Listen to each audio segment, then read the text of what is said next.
You can be absolutely amazed at what progress you can make in just a few weeks. From actually feeling so much anxiety that you cannot perform at all, you cannot do anything, to in 3 weeks to a month, if you do enough repetitions and you sit in that anxiety, you will make more progress than you've made your whole entire life by avoiding anxiety.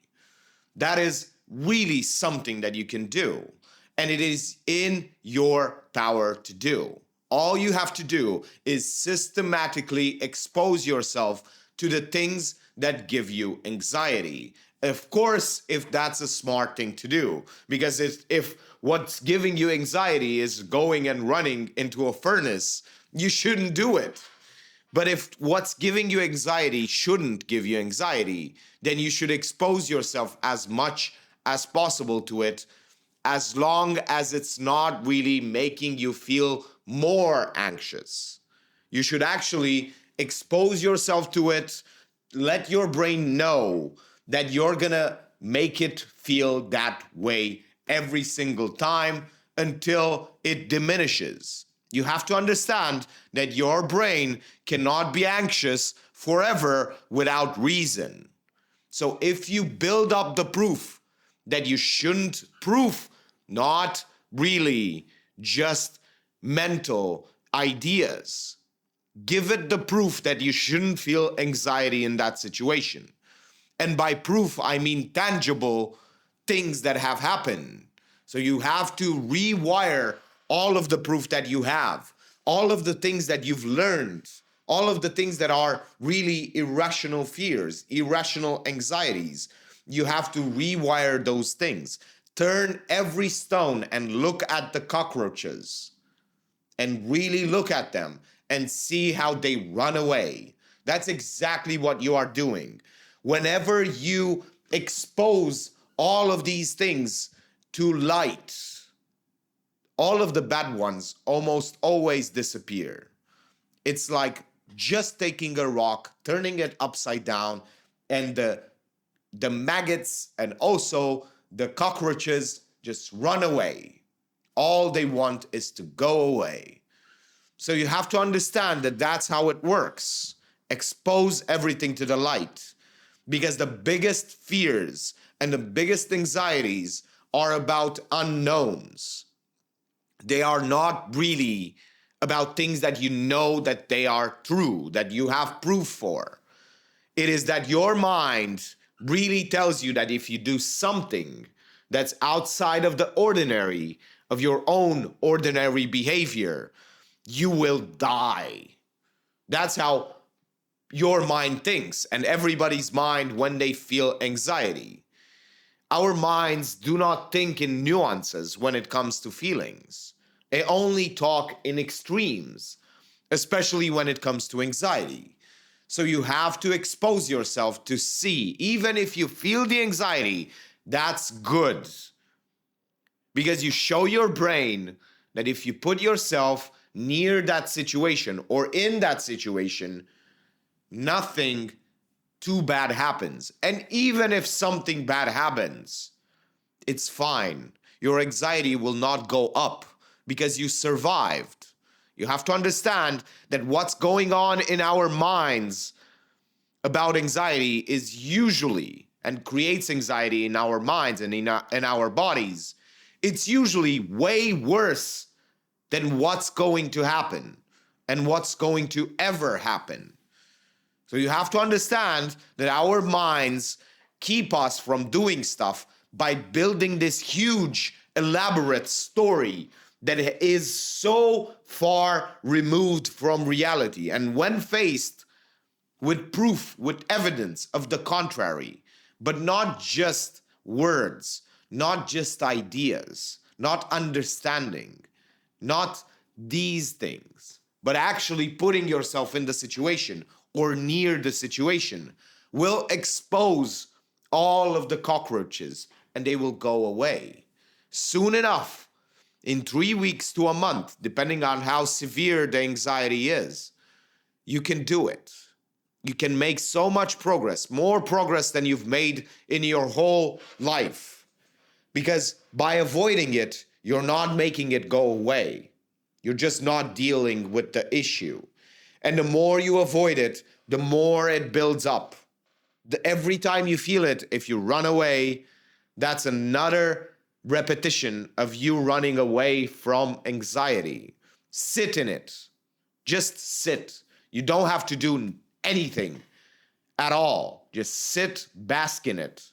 Let the light burn all the cockroaches, all the maggots, all the things, and let yourself see that you can survive that emotion. That's the first step. You should sit there and just feel it. And then you can expose yourself, make a little bit of a step. And that's the problem. Most people just make a little bit of a step, and then a little bit of a step, and then a little bit of a step. No. Once you understand what the first step is, do it more often. Don't go for the next step. Just stay at the first step 10 to 15 times until you feel comfortable making the next step. And when you make the next step, do the same thing. It's more about repetition, because most people want to go to step 10 as fast as possible. So they fumble and fall and get injured. That's wrong. No, master each step. Master each one so that when you get back with that anxiety, you know how to do step 1. You've done it 10 times, 15 times, step 2, step 3, whatever it is. But usually it's a 2-step process.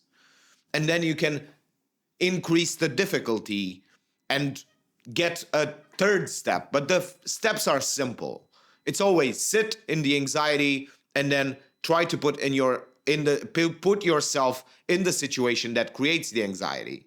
So actually do the thing. First of all, the anxiety comes before doing it, and afterwards it comes during it. So you have to do it in both areas. Those are the 2 steps to exposing yourself and getting over anxieties.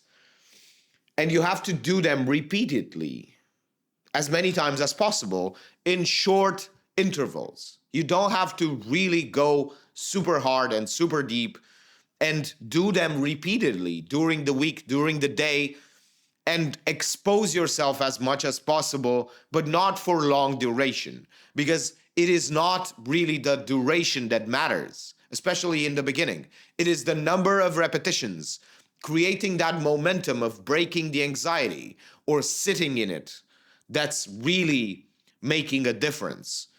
Because that compounds and gets you forward into actually taking more and more responsibility. But fight that urge. Fight at that urge to just run through the first steps because it's easy. No. Understand that that's important to repeat a few times so that when you do the next step, you are ready. You are not only ready, but you are eager to do it because you've taken the possibility for a few days, and then now for the next step, or even for a week or 2, however long it takes, so that you feel actually that you've sat so much in the first step in actually feeling that anxiety as much as possible and not really giving in running or going home or whatever else you do and coping. You just sat in it as much as possible. Put yourself near that situation. And then your mind is like, okay, I cannot go that way. I'm going to go this way. Even though I don't want to feel that anxiety, because most people don't understand that it is that anxiety, that feeling that the mind wants to really get rid of. And when you don't give it the option to actually do any of it, to run away or to do the action, and you sit in that anxiety, your mind will consider the opportunity to just get rid of that emotion by doing what's creating the anxiety. And that's the beauty of it. By sitting and basking in your own anxiety, you will start to actually see the possibility of doing something else. But you have to expose yourself. It's not just, oh, I'm feeling anxiety all the time. No, try to increase it to almost unbearable, almost, I said, unbearable levels, and sit in it. See how much time. Take a stopwatch on your phone and see how much time you can resist at maximum, almost maximum pressure. And then increase that to as much as possible. And you will start to see that it diminishes and you can do longer and longer duration. That is the first step of getting over anxiety. And the second one is to actually go and do what's creating anxiety so that you really open up that can of worms and you open up those stones, unturn them, all the unknowns. You just turn them around and see what it is. Gaze into the abyss and see what happens. Do the action that actually feels anxiety driven and really builds so much anxiety in you. And by doing that, you will get over more and more anxiety. But remember, fight the urge to actually go to the third step and increase the difficulty until you have basked into that anxiety of doing that thing, as opposed to just standing near it. And you will see that by delaying the next step, you will be able to really get rid of almost all anxiety. You will always feel a modicum of anxiety, but it is so much easier to just get over it. And soon enough, you will be able to do step 1, step 2, step 3, put together, and it just goes away. You're now at step 3. And most of the things that you want to do are at that level.